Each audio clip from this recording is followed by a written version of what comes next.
안녕하세요. 육아방송 시청자 여러분, 나오미 가족문화연구소장 조창현입니다.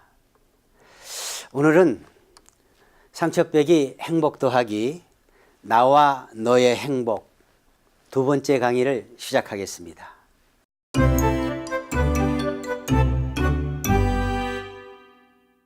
신혼부부의 맛과 멋을 즐기자 했는데 제가 상담 사례 하나 먼저 소개를 할게요.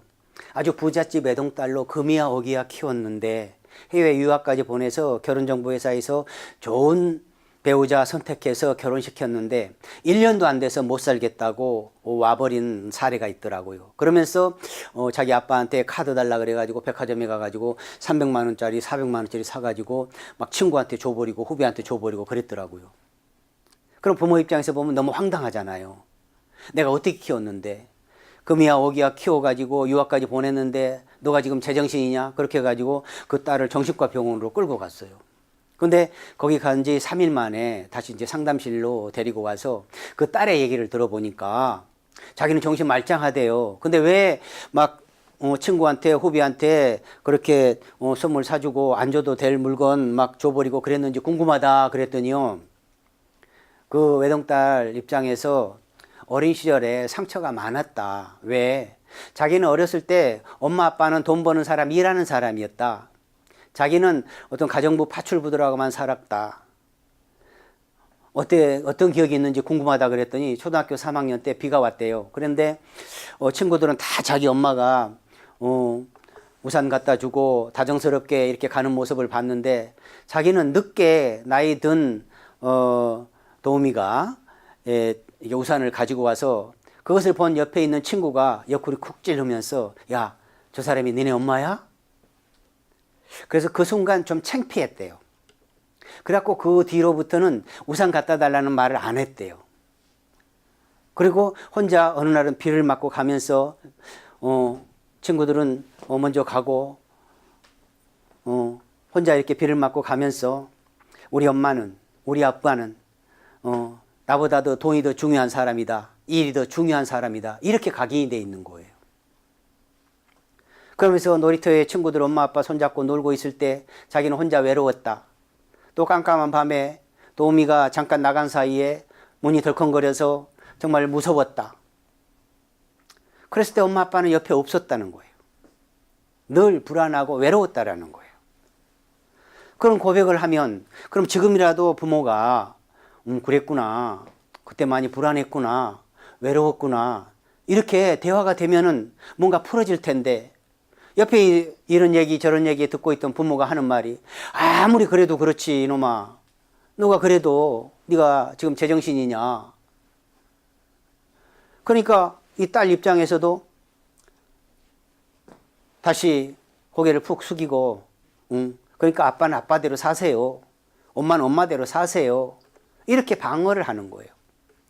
그럼 제가 여기서 또 개입을 하면서 또 좀 더 얘기를 들어줬어요. 또 어떤 기억이 있는지 궁금하다. 그렇게 이제 혼자 있을 때 또 도우미가 옆에 있었지만 친구들이 많이 부러웠고 또 무서웠고 불안했고 이러한 것들을 자기 부모는 한 번도 물어보지도 않고 또 그 얘기를 뭐 들어준 적도 없다. 그럼 지금이라도 한번 들어줘 보세요. 아까 얘기한 것, 그래 엄마 아빠 한번 따라해 보세요. 그래 네 얘기 듣고 보니까 그때 많이 창피했구나. 우선 친구들은 엄마 아빠가 쓰고 갔을 때 너 많이 외로웠구나, 원망스러웠구나, 혼자 있을 때 무서웠구나, 미안해, 그 마음 몰라줘서. 이렇게 엄마 아빠가 차례차례 그 어린 시절에 그 감정을 표현한 것을 그대로 받아주고, 그래 내가 우리 딸 입장이라도 그때 많이 불안하고 무서웠을 것 같아, 창피했을 것 같아, 원망스러웠을 것 같아, 이렇게 대화가 되니까 딸이 눈물을 흘리면서 아빠 미안해, 내가 잘못했어, 이렇게 고백을 하더라고요. 그러니까 가족의 문제는 개인의 문제가 아니라 관계의 문제거든요. 상호작용의 문제란 말이에요. 그 중에서 잘잘못이나 옳고 그름의 문제가 아니라 마음의 문제가 더 중요해요. 그러면 과거에서는 몰라서 못했고 기회가 없어서 대화를 못했는데 지금이라도 서로 어떤 속마음을 있는 그대로 표현하고 도와주고 그랬구나. 네 마음이 그때 그랬었구나. 내가 너 입장이라도 그랬을 것 같아. 이렇게 대화가 되면 관계가 개선이 되고 회복이 됩니다. 그렇게 해서 이렇게 신혼 때부터 정말 자기 주도적으로 자기 속감정을 자기 배우자한테 표현할 수 있어야 돼요. 근데 어린 시절에 엄마 아빠한테 자기 속 얘기를 표현을 해도 거부당하고 무시당하고 외면당하면 또 배우자한테도 그것을 쉽게 드러내기가 힘들어요. 그래서 고백을 안 하고 또 참고 억압시키는 패턴이 돼요. 그래서 그런 단맛이 뭔지 경험도 없는 상태에서 바로 임신 출산 과정 속에서 힘들어 가지고 아까 그 사례처럼 1년도 안 돼서 못 살겠다. 자기 남편이 처음에는 이렇게 같이 좀 내 얘기를 들어주는 척 하지만 어느 순간 자기는 음식 못하는 것 이렇게 해서 자기야 밥 먹자 했는데 남편이 아유 반찬이 별로다 이런 식으로 반응이 시큰둥하고 그러면 아내 입장에서는 TV 보고 또 이렇게 컴퓨터 하면서 이게 정성 들여서 또 다시 조리를 해 놓으면 아유 그 남편이 아유 어제보다는 훨 낫네 내일 나랑 같이 한번 만들어 볼까 뭐 이런 태도 자세를 기대했는데 야 내일은 밖에서 밥 먹자 이런 태도로 나오니까 스트레스 받아서 못 살겠다 그래가지고 7개월 만에 와버렸거든요. 그래서 가족의 문제는 단순한 것 같지만 그 속마음을 들어가 보면 복잡해요. 그리고 최근의 감정이 아니라 어린 시절에부터 그런 감정이 다 포함되어 있어요. 그런 것들이 신혼 때에 다 연결이 돼요. 역할 모델하고. 그래서 아빠가 싫었으면 아빠와 정반대의 남자를 선택을 해서 또 엄마의 태도가 싫었으면 엄마와 정반대의 행동을 하는 경우도 있거든요. 근데 그게 지쳐버려요. 의지는 지쳐버려요. 그러니까 어렸을 때부터 엄마 아빠가 행복하게 아기자기하게 대화로 해결하는 모습을 많이 봤다라고 하면 자연스럽게 자기도 그렇게 실천하고 행동할 수 있을 텐데 엄마 아빠가 그런 역할 모델이 없는 경우에는 그 시행착오를 더 많이 할 수밖에 없거든요. 그래서 그럴 수 있다라는 것을 인식을 하고 서로가 신혼 때부터 자기 속마음까지 있는 그대로 표현을 하면 지난 강의에 제가 얘기를 했던 것처럼 정말 부부는 인간 세상에 빛이요 꽃이다. 그러면 신혼생활도 정말 꽃처럼 빛처럼 아름답게 추억을 가꿀 수 있다라고 생각을 합니다. 제가 상담을 하면서 다시 태어나도 지금 배우자와 결혼하겠습니까? 이런 질문을 했는데요. 여러분 어떨 것 같아요? 여러분 어때요? 이런 질문을 여러분한테 드린다면 다시 태어나도 지금 현재 배우자와 다시 결혼하시겠습니까? 많은 분들이 통계를 보면은 아내들의 72% 정도가 아니다. 남편들의 42% 정도, 47% 정도도 나도 아니다. 이렇게 나와 있더라고요. 근데 상담실까지 와가지고 이게 체크리스트를 보면은요, 80% 이상이 절대 아니다. 이렇게 표현을 해요. 왜? 연애 때는 당신 없이는 못 살아. 이렇게 했던 사람들이 성격 차이다, 시댁 문제다, 돈 문제다, 뭐 알코올 문제다. 막 이렇게 서로가 어떤 불만족이 쌓이다 보니까 싫다. 근데 제가 생각하기에는 그 문제의 핵심도 또한 말투, 대화 방법이더라고요. 아무리 큰 문제가 있어도 당사자가 함께 대화가 되면 큰 문제도 작아지지만 작은 문제도 대화가 안 되면 커질 수밖에 없거든요.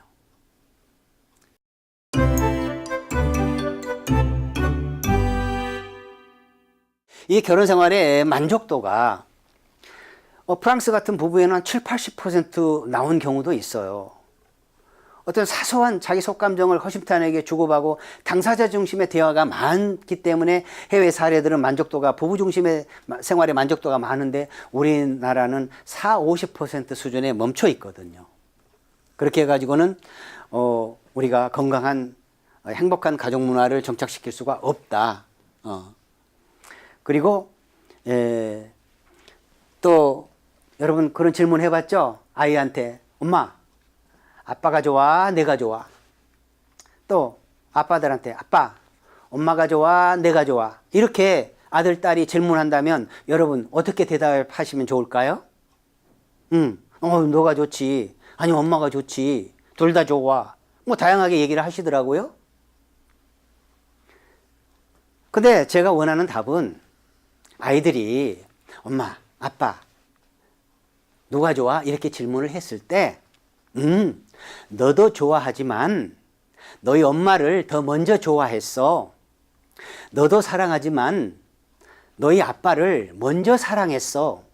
이런 대답이 더 의미가 있다라는 거예요. 왜냐하면 너가 좋지. 그 앞에서는 뭐 그 아이가 뭐 싫지 않을 수는 있지만 에이 거짓말 속으로는 이렇게 또 반감을 가질 수가 있거든요. 그렇다고 해서 아이 앞에서 아유 그냥 엄마만 좋아 아빠만 좋아 이렇게 얘기하면 또 아이들 입장에서는 또 서운하겠죠. 질문의 의도도 다르고. 그런 대답보다도 너도 좋아하지만 엄마를 먼저 좋아했어. 너도 사랑하지만 아빠를 먼저 사랑했어. 이런 지혜로운 서로가 윈윈할 수 있는 대화가 중요하다라는 거예요. 물론 좋은 엄마, 좋은 아빠보다도 당연히 좋은 남편이 우선이다. 좋은 엄마가 우선이다. 그러니까 좋은 아빠, 좋은 엄마보다도 좋은 남편, 좋은 아내가 우선이라는 것을 항상 강조하고 싶어요. 우리가 주변에도 그동안에 보면은 이제 부모 교육 프로그램도 많고 자녀 교육 프로그램도 많고 그런데 부부 교육 프로그램이 많지가 않았어요. 근데 이번 프로그램에서 진짜 부부 행복학 저는 박수 치고 반가워요. 부부가 중심이에요. 모든 가족의 중심은 부부인데 부부 교육 프로그램이 과거에 별로 없었어요. 그래서 지금 우리나라가 이렇게 시행착오를 더 많이 겪고 있다 이렇게 생각을 하거든요. 행복지수도 낮고. 부부가 가족의 핵심이니까 좋은 남편, 좋은 아내, 부부로서 어떤 남편으로서 역할 인지, 역할 수행, 역할 갈등을 극복하는 패턴이 적절했더라고 하면 긍정적인 역할 모델이 있어가지고 더 건강하고 행복한 가족 문화를 체험했었더라면 훨씬 더 결혼 생활에 대해서 긍정적인 생활을 갖고 또 역할을 긍정적으로 선순환시킬 것인데 그러지 못해가지고 시행착오를 너무 많이 하고 있잖아요. 그래서 오늘 이 시간부터라도 정말 부부가 중심이다. 부부에 대한 역할 모델이 아이들한테 정말 중요하다라는 것 강조하고 싶어요. 지금부터 한 500년 전에 그러니까 주세붕의 어떤 오륜가라는 시조가 있었어요. 그때 그 대목에 보면은 아버님 날 낳으시고 어머님 날 기르시니 어떤 이런 시조에 여러분 들어본 적 있죠? 요즘 아마 옛날에 교과서에서 어릴 때 본 것 같은데 저는 이 말이 좀 왜곡되지 않았나. 아버님이 날 낳으시고 어머님이 날 기르시니 이것이 이제 삼강오륜에 같이 이렇게 병행을 해서 어떤 가족 문화로 자리 잡았던 것 같아요. 그러니까 아까 이제 아버지는 낳기만 했고 어머니가 날 기른다고 해갖고 독박 육아가 생겼지 않았나 이런 생각이 들어요. 그래서 제가 시를 쓰거나 시조를 만든다면 어머님이 날 낳으시고 아버님이 날 기르시니 저는 이렇게 고치고 싶어요. 만약에 500년 전에 주세붕 그 오륜가에서 이런 구절이 있었다면 좀 더 어떤 양성 평등 문화가 더 확산되지 않았을까. 왜냐하면 어머님이 이 임신 출산 과정 속에서 나를 낳아주신 거잖아요. 물론 정자와 난자의 결합에 의해서 낳았지만 낳아주신 것은 저는 어머니라고 생각하거든요. 그러면 어머니가 낳아줬으면 키워주는 것은 또 어머니가 해야 되나요? 그건 아버님 몫이 될 수 있는 거죠. 그 역할 분담이 그렇게 강조된 문화가 있었더라면 아까 독박 육아나 이런 말이 안 나왔을 텐데 그럼 지금부터라도 어머님이 날 낳으시고 아버님 날 기르셨으면 좋겠다. 그러니까 엄마는 출산하고 아버님은 양육한다. 어떤 이런 표현을 확산시키면 어떨까 이런 생각이 들어요. 그래서 혼자 하면 힘든 육아가 되지만 우리가 함께 하면 든든 육아. 누구야? 개인의 역할이 아니다. 그렇게 해서 서로가 어린 시절에서부터 그렇게 출생을 해서 성장한 아이가 또 양성평등의식을 가지고 또 건강하고 행복한 역할 모델을 체험한 사람들이 똑같이 또 그런 건강하고 행복한 가족 문화를 연결시킬 수 있다고 생각을 하거든요. 그래서 그렇지 않고 계속 참고 삭히거나 그냥 표현도 안 하고 있으면 이 감정 폭탄처럼 언제 터질지 모르는 시한폭탄처럼 이렇게 왜곡된 거예요. 어때요? 이 그림 본 적 있어요? 이거 저기 양성평등교육진흥원에서 어떤 강사 매뉴얼 작성하면서 콘테스트에서 입상한 자료인데 저는 굉장히 의미가 함축되어 있는 그림이라고 생각을 해요. 그리고 수천 쌍의 이게 부부 상담을 하면서 느낀 점은 과거에는 참고 삭히는 것이 가족을 위하는 거고 미덕인 줄 알고 착각하고 살았는데 그러다 보니까 5년도 안 돼서 10년도 안 돼서 폭발하는 경우가 많더라. 그 황혼 이혼도 많아지고 또 저런 어떤 사례도 많아지고 그렇지만 당대에 폭발 안 하면 다음 때에도 꼭 영향을 주더라. 엄마처럼 안 산다, 아빠처럼 안 산다. 그래서 침묵은 금이 아니라 감정폭탄 제조 과정이 될 수 있다.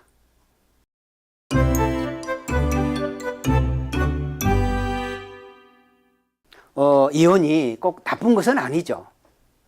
그런데 세계 최고 수준의 이혼율, 세계 최고 수준의 자살률, 세계 최고 수준의 폭력 발생률 국가가 돼 있어요. 불명예스럽지만 언제까지 이런 것을 방치하거나 또 우리 또 후손들에게 악순환시킬 수가 없잖아요. 요즘 많은 어르신들이 애들 정말 새벽부터 밤늦게까지 열심히 일해가지고 귀하게 키워가지고 유학까지 보내가지고 이렇게 결혼시켰는데 1년도 안 돼서 좀 5년도 안 돼서 못 살겠다고 이렇게 이혼한다고 하니 너무 막막하다, 괴롭다. 이런 사례자들이 주변에 너무 많아요. 제 친구들도 많이 호소를 하고요. 그럴 때 정말 어떻게 태도를 하는 게 좋으냐. 부모 입장에서는 아들, 딸들을 무조건 입장을 지지해 주는 게 좋아요. 아빠, 엄마, 나 이혼할 거야. 나 힘들어서 못 살겠어. 그러면 대부분의 엄마들이 야, 네가 결정하고 네가 선택했으니까 네가 책임져야지. 오지 마. 너가 알아서 해결해. 이렇게 해버리면 그 아이는 결국은 이혼으로 갈 가능성이 높아요. 왜냐하면 아들, 딸들이 시행착오를 할 수 있거든요. 신혼 때는 누구나. 그랬을 때 너무 답답하고 너무 화가 나고 때로는 억울하고 분하고 배신감 느껴가지고 정말 같이 살고 싶지 않은 그런 심정이 느낄 때가 있어요. 그럴 때 사실상 누구한테라도 그분들이 이제 상담실에 오면 좋겠지만 상담실에 오기 전에 주로 이제 엄마 아빠한테 호소하는 거잖아요. 그랬을 때 엄마 아빠가 그래? 얘기 듣고 보니까 많이 힘들었구나. 많이 억울했구나. 많이 속상했구나. 많이 배신감 느꼈구나. 이렇게 그 아들, 딸들의 마음을 위로해주고 받아주면은 아이들의 마음이 안정이 돼요. 그럼 아이들의 마음이 안정이 되면 정상적인 생각을 하고 판단을 할 수가 있어요.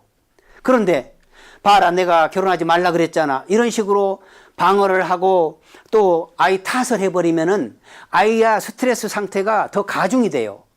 불안감이 가중이 되고 스트레스 상태가 악순환이 되기 때문에 정상적인 행동을 못하고 진짜 비정상적인 행동으로 더 악순환이 될 수밖에 없는 거예요. 그래서 아들, 딸들이 설령 이런 얘기를 했을 때 그럴 때 방어를 하거나 가르치려고 하지 말고 왜 그런 마음이 들었는지 궁금하다. 그렇게 해가지고 그랬구나. 그럴 수도 있겠다. 내 입장이라고 하면. 너 입장에서 화났겠다. 아유, 그 사람 때문에 너 입장에서 억울했겠다. 너 입장에서 많이 속상했겠다. 그 속상함이 풀어질 때까지 그냥 집에서 나랑 같이 있자. 뭐 언제든지 와서 같이 있어도 괜찮아. 이렇게 얘기가 되면은 그 아들, 딸들의 입장에서 그 자기의 마음을 그래도 부모라도 이해를 받으니까 그래, 내가 생각해 볼게.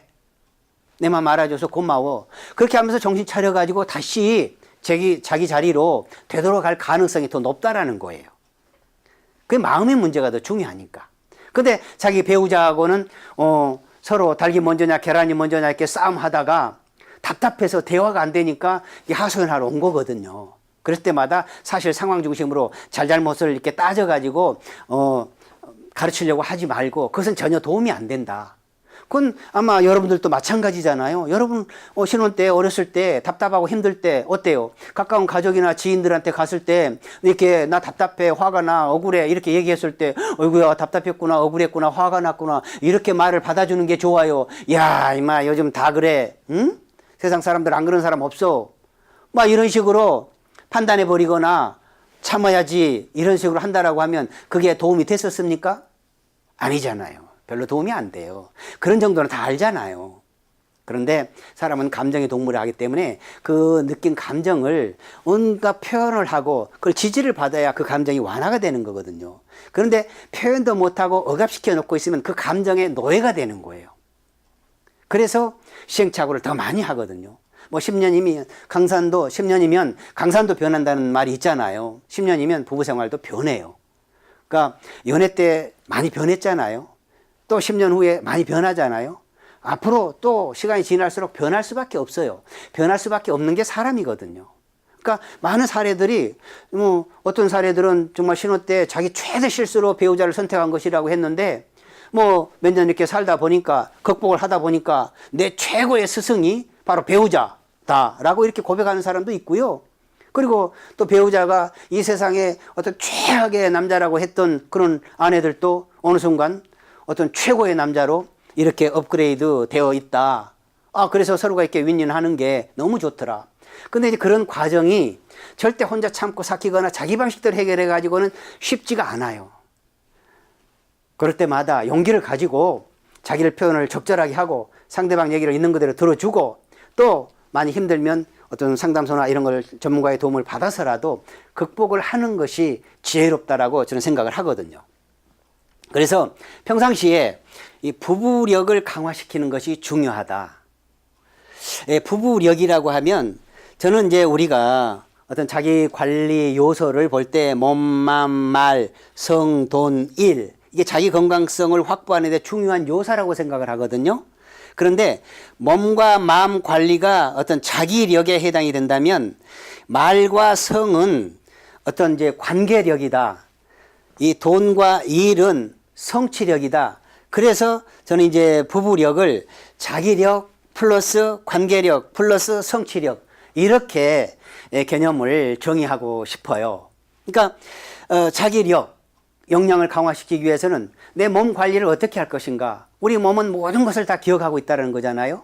건강을 잃으면 또 모든 것을 잃는다고 하고 그리고 어느 순간 보면 몸이 말을 안 들을 때가 있잖아요. 이건 몸이 말을 안 듣는 게 아니라 그동안에 내가 몸의 말을 안 들었던 거거든요. 그러니까 몸 관리가 중요하다라는 거예요. 자기 건강성을 확보하는데 자기 역량을 강화시키는 건데 그래서 어떤 몸 관리도 머리끝에서부터 발끝까지 정말 중요하지 않는 게 없잖아요. 그리고 몸을 어떻게 관리하고 가꾸느냐에 따라서 다 달라지잖아요. 뭐 여러분 그 올림픽 때 체조 선수 같은 보면은 정말 과연 똑같은 사람인가 할 정도로 유연하잖아요. 또 어떤 에너지가 넘치는 그 운동선수들은 많이 있잖아요. 그러니까 어떻게 자기 몸을 관리하고 살리느냐에 따라서 어떤 몸의 건강성이 달라지거든요. 그래서 그런 몸 관리하고 중요한 것만큼 또 마음 관리도 중요하다. 내 속마음이 어떻게 유지되고 강화시켜 왔는지, 감정 상태가 어떻게 이어져 왔는지 그게 중요한 거예요. 뭐 옛날 말에도 이제 일체유심절의 말이 있잖아요. 모든 것은 마음먹기에 따라 달려 있다. 그래서 내 감정은 나의 것이다. 좋다 싫다 이것이 다 양가 감정이 다 하나예요. 하나로 연결되어 있는 거예요. 맞다 틀리다 옳다 그르다 잘잘못을 따지는 그런 이분법적으로 분리할 수가 없어요. 감정은 정도의 차이일 뿐이죠. 농도의 차이일 뿐이죠. 그러니까 몸 운동하는 것처럼 마음의 운동도 근력을 강화시키는 것처럼 마음의 근력을 강화시켜 가지고 그런 것들이 저는 긍정적 감정이든 부정적 감정이든 있는 그대로 느낄 줄 알고 그 느낀 감정을 있는 그대로 표현할 줄 알고 적절하게 주고받을 수 있었을 때 마음의 어떤 건강성이 확보된다라고 저는 생각을 하거든요. 그 다음에 이제 관계력은 말투, 말 어떤 표현, 그러니까 말 한마디로 옛날에 이제 천냥빛을 갚는다 이런 말 있잖아요. 근데 말 한마디 때문에 또 천만냥빛을 질 수도 있다. 가는 말이 고와야 오는 말이 곱다라는 말 있잖아요. 가는 말이 적절해야 오는 말이 고운 거예요. 그래서 그 자기 표현 방법이 중요하다. 그리고 들어줄 때는 있는 그대로 들어주고 또 자기 표현이 적절하게 해야. 그러니까 모든 사람들이 그 말투를 보면은 그냥 자기 느낌 생각을 얘기하는 것 뿐이거든요. 그 사람의 수준에서 그 사람의 능력껏 그 사람의 생각이나 능력을 표현하는 것 뿐인데 듣는 사람 입장에서는 말하는 사람하고 의도하고는 다르게 무시, 비난, 공격당한 느낌, 때로는 지시, 명령, 강요당한 느낌, 이렇게 표현 방법이 적절하지 못해가지고 관계가 악순환되는 게 많거든요. 이제 관계력 중에서 이게 성 차이도 중요합니다. 그러니까 남성과 여성, 지구의 반은 남자, 반은 여성이거든요. 그러니까 남녀노소 어떤 성인지적 관점에 따라서 생물학적인 어떤 성 차이를 이해하고 인정하고 또 어떤 그런 성 에너지를 적절하게 활용할 수 있어야 되거든요. 우리가 이 세상에 태어나면서 아들로 태어났느냐 딸로 태어났느냐에 따라서 많은 삶이 달라지잖아요. 남편이 되고 아버지가 되고 할아버지가 되고 때로는 아내가 되고 어머니가 되고 할머니가 되고 그래서 그런 어떤 생물학적인 성 차이는 있는 그대로 이해하고 그러나 생물학적인 성 차이가 다르다고 해서 모든 어떤 조건 또 어떤 과정 어떤 결과적인 이런 불평등을 차별을 해서는 안 되는 거죠. 그러니까 다 개인의 차가 있을 수밖에 없거든요. 그래서 그런 어떤 성별 차이를 있는 그대로 이해하고 그것을 대화로서 어떻게 적절하게 관계 맺음을 하느냐 그 능력이 관계력이라고 생각을 하고요. 그 다음에 성취력은 이제 돈과 일 어떤 자본주의 사회에서는 돈이 있어야 활동을 할 수 있잖아요. 근데 이 돈은 최선의 하인이요 최악의 주인이다라는 말이 있어요. 그러니까 돈이 내 삶의 주인이 되면 내가 노예처럼 힘들어지는 거거든요. 그러니까 돈은 최선의 하인이요 최악의 주인이다 라는 말처럼 돈에 대한 어떤 자기 느낌 생각을 재점검할 필요가 있어요. 그리고 어떤 일을 하든지 간에 정말 자기 적성에 맞는 일 어떨 때는 정말 수입이 없더라도 밤새건 일을 하더라도 거기에 성취감을 느낄 수 있는 그런 적성에 맞는 일이 요즘 많이 있잖아요. 다양하게. 그러니까 이렇게 돈과 일의 어떤 사회적인 어떤 성취도를 평가할 수가 있는 거죠. 그래서 이 부부로서 어떤 관계 맺음이 이루어진 다음에 그 부부로서 어떤 역량 강화를 시키기 위해서는 먼저 어떤 자기 건강성을 확보한 자기 역량 강화가 중요하고 그 다음에 어떤 관계 역량, 그 다음에 어떤 성취 역량이 중요하다라고 생각을 합니다.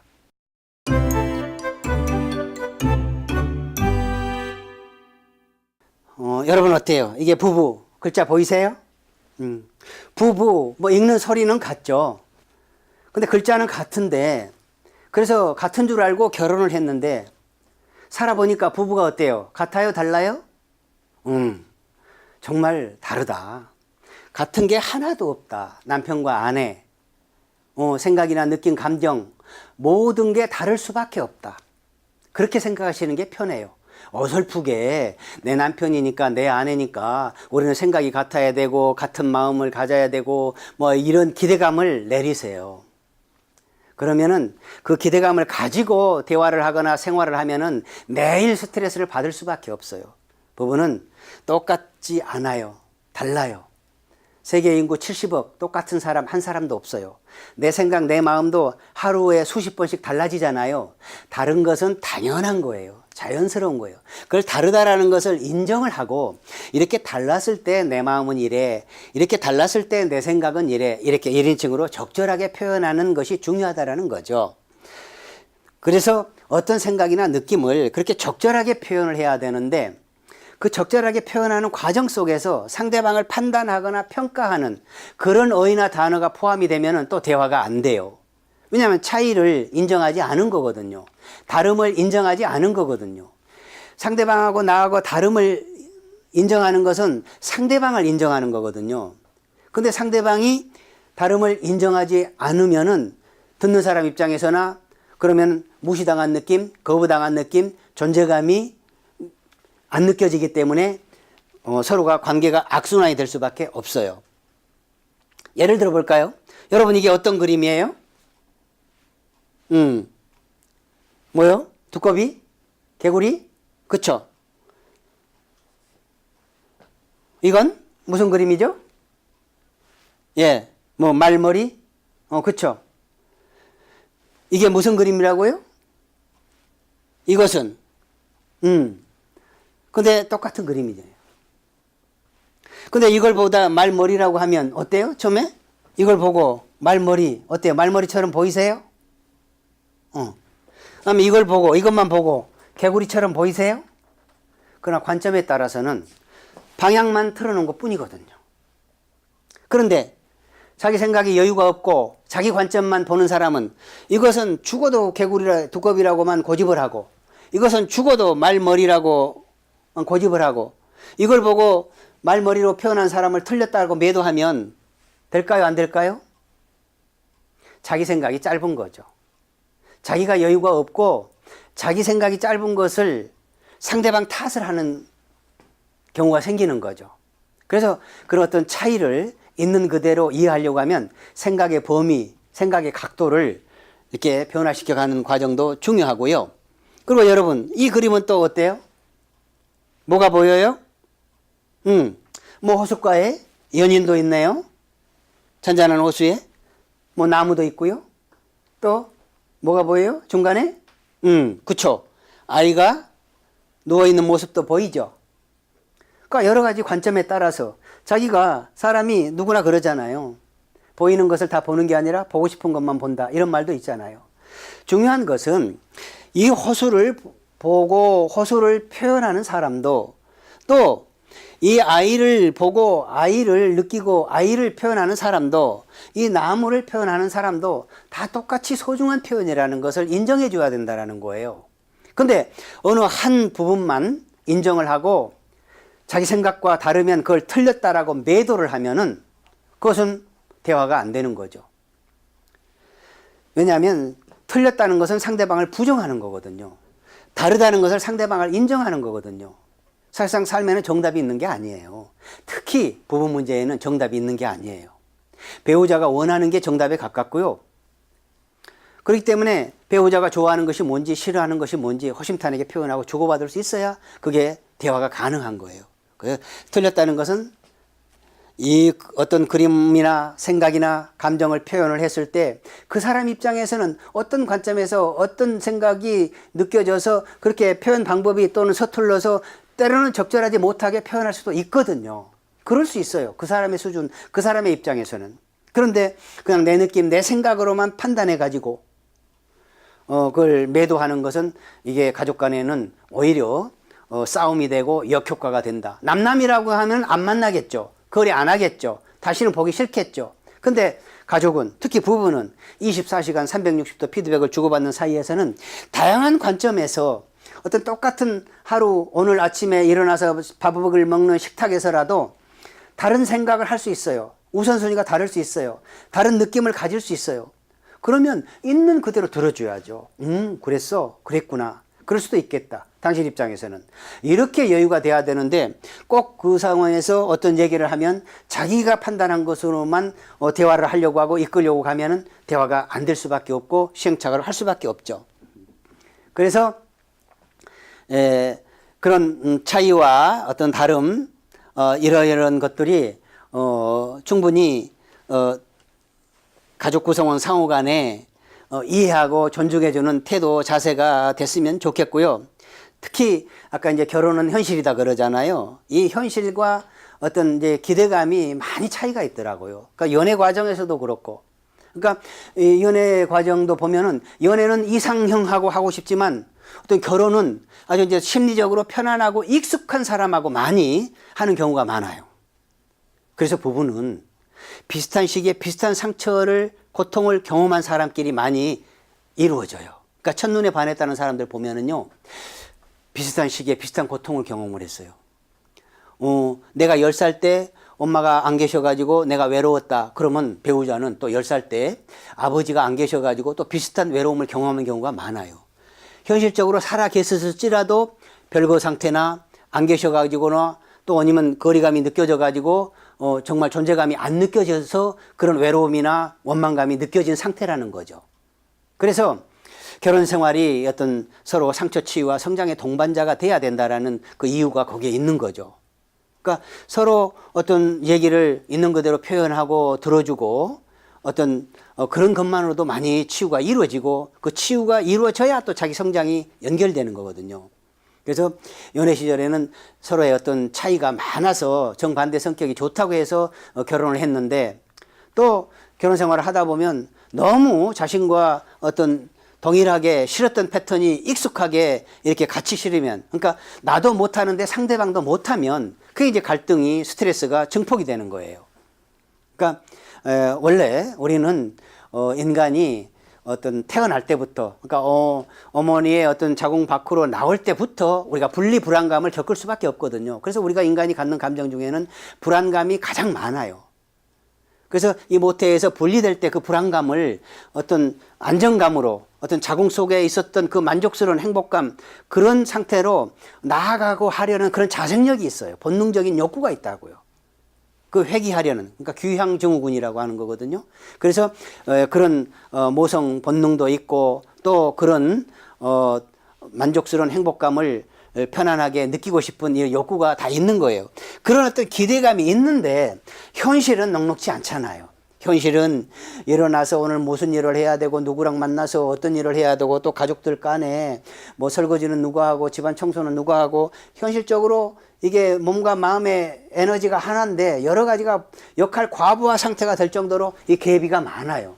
이 차이가 많을 때 누구나 혼자 살아도 많고, 자기 기대감하고 어떤 자기 현실하고 혼자 살아도 차이가 많고, 같이 살면 더 많아요. 그 차이는 당연한 거다. 자연스러운 거다. 중요한 것은 이 갭을, 차이를 어떻게 해결하려는 태도 자세가 중요한 거다. 내 입장은, 내 현실은 이런데 또 내 생각은, 내 마음은 이렇다. 그걸 적절하게 표현을 해주고, 또 상대방 입장에서는 그랬구나, 그럴 수도 있겠다, 나도 이런 기대감을 갖고 있는데 나도 내 현실이 이렇다. 그럼 우리가 합리적으로 합의가 된 부분이 어떤 것인지, 그래서 이게 기대감을 낮추고 이 현실감을 높여서 서로가 함께 대화로 해결하는 방법이 정말 중요하더라. 그렇지 않고도 이렇게 강조했음에도 불구하고 그냥 나는 내 방식대로 살겠다 이렇게 하려고 하면, 그러니까 얼마 전에 부부 상담을 왔던 어떤 아내가 자기 남편은 정말 어떤 있는 그대로 자기를 볼 줄도 모르고 자기 말을 있는 그대로 들어주지도 않고, 그래서 정말 말도 안 통한다. 그래서 트리플 장애인이라고 표현을 하더라고요. 재미있죠? 서로 위해주고 아껴주고 당신 없이는 못 살아. 정말 세계에서 70억 중에서 선택한 내 배우자가 이렇게 대화가 안 된다.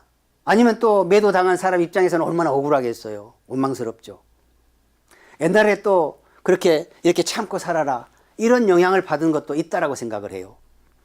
그래서 상대방 입장에서는 이렇게 트리플 장애인이라고 매도당할 수 있다. 너무 억울하니까 그렇지 않기 위해서는 서로 자기 표현을 적절하게 하고 또 적절하게 들어주고, 그러니까 우리가 보이는 것을 다 보는 게 아니라요, 보고 싶은 것만 본다. 들리는 것을 다 듣는 게 아니라 듣고 싶은 것만 듣는다. 내 말하고 싶은 것도 다 말하는 게 아니잖아요. 내 말하고 싶은 것만 하잖아요. 그게 우리의 한계라는 거예요. 그래서 말을 할 때나 들을 때나 또 볼 때 그런 서로의 한계가 있다는 것을 인식하고 내 한계를 인정하는 것처럼 상대방 한계도 인정해주고 서로가 대화로서 해결하는 태도 자세가 중요하다고 생각을 합니다.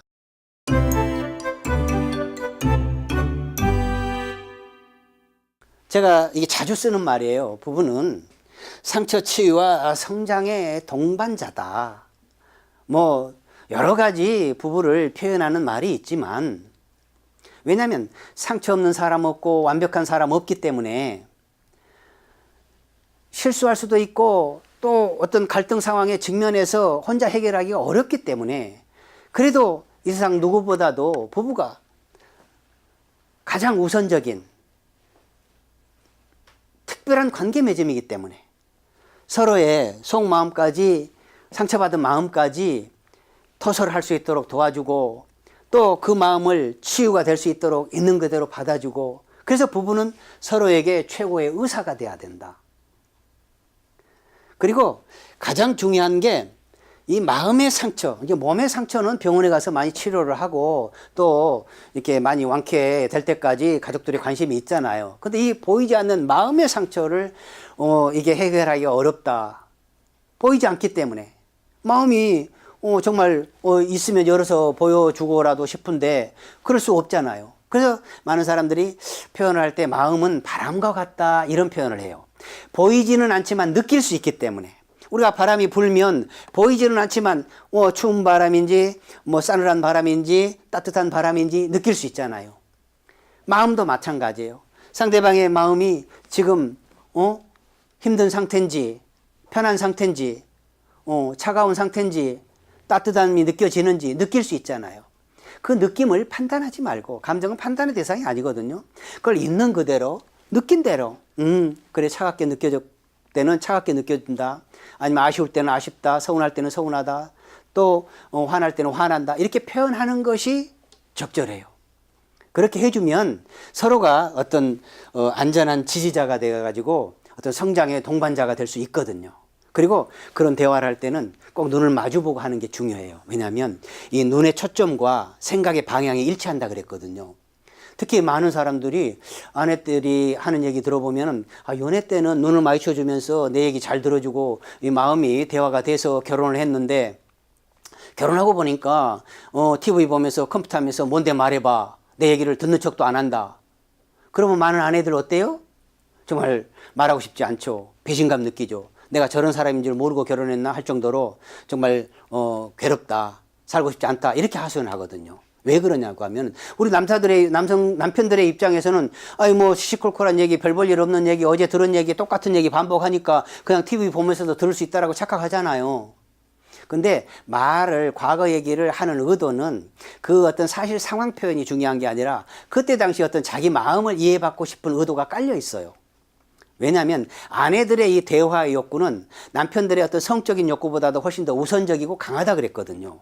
그러니까 많은 남편들 신혼 때, 연애 때 어떤 잠자고 있는 파트너하고 어떤 성관계를 하고 싶은 욕구가 있었잖아요. 그랬을 때 아내가 거부하거나 무시하면 기분이 어때요? 정말 같이 살고 싶은 마음이 없죠. 자존심 상하고 비참해서. 그것이 1년, 2년 반복된다면 더 같이 살고 싶은 마음이 없겠죠. 그런 것처럼 아내들은 연애 때는 대화가 잘 됐는데 이렇게 뭔가 마음을 풀고 싶어서, 그동안에 상처받아 응어리게 왜곡된 감정을 뭔가 대화로서 풀고 싶어서 뭔가 얘기를 하고 싶은데 들은 척도 안 하고 무시당한 느낌, 거부당한 느낌이 들면 그 뒤부터는 남편들이 다가오는 거 싫어요. 스킨십도 싫고 부부관계도 싫죠. 그럼 남편들이 오해하죠. 그러나 그 관계를 극복하기 위해서는 아내들의 이 대화 욕구는 남편들의 어떤 성적인 욕구보다도 훨씬 더 우선적이고 강하다. 우리가 3일 동안 잠을 못 자면 길바닥에 쓰러져서라도 잠자고 싶은 욕구가 있잖아요. 3일 동안 밥을 못 먹으면 길바닥에 떨어져 있는 빵 조각을 먹고 싶은 충동을 느끼잖아요. 그런 것처럼 배우자하고 대화가 하고 싶은데 대화가 안 되면은 길 가는 사람이라도 붙잡고 이야기하고 싶은 욕구가 있다라는 거예요. 그렇게 어떤 서로 차이가 많아요. 특히 배우자는 어떤 아내들의 입장에서는 아이들하고 함께 있을 때 또 집안의 어떤 대소사, 또 어떤 가족 구성원 간에 어떤 여러 가지 그런 관심이 더 많잖아요. 특히 이제 전업주부인 경우에도 더 많아요. 그 남편들은 이제 밖에서 일 중심으로 이렇게 하고 아내들이 살림을 도맡아서 한 경우에는 사사건건 남편하고 상의할 일이 생기거든요. 그러면 혼자 했다가 또 나중에 어떤 잔소리 듣고 그러기 싫으면 나중에 이것도 저것도 아니어가지고 더 하고 싶은 얘기가 더 많아지는 거거든요. 그랬을 때 1분이라도 5분이라도 눈을 마주쳐 주면서 이렇게 들어주면 그랬구나. 뭐 변명하지 말고 어떤 설명하지 말고 평가하지 말고 그랬어? 그랬구나. 그래서 힘들었구나. 속상했구나. 답답했구나. 여기까지만 대화가 되더라도 부부는 서로 어떤 상처 치유와 어떤 성장의 동반자가 될 수 있다라고 생각을 합니다. 그래서 이렇게 대화가 되면 아무리 이제 신혼 과정이 힘들고 또 어떤 지금 순간이 어렵더라도 다시 우리 연애하는 기분으로 새 출발할 수 있다. 제가 수천 쌍 부부 갈등 조정 상담을 하면서 느낀 점입니다. 서로가 두 사람은 벽처럼 얘기하고 대화가 중단이 되고 정말 도저히 인간 같지 않고 때로는 정신병자처럼 괴물처럼 악마처럼 이렇게 느껴졌던 사람도 대화가 되기 시작을 하니까 우리가 새롭게 연애하는 기분으로 연애 때보다도 더 성숙한 대화를 할 수 있었다. 그래서 그렇게 힘들었는데 요즘 생활하는 것이 정말 다시 처음 만났던 그 순간처럼 이렇게 오히려 더 성숙하게, 더 여유롭게, 지혜롭게 이렇게 잘 살고 있다라고 이렇게 들었을 때가 저는 제일 기분이 좋습니다. 그러니까 우리 상담 사례를 통해서 올 때는 각자 이제 따로따로 오거든요. 그러면 갈 때는 서로가 이렇게 함께 손잡고 가는 모습.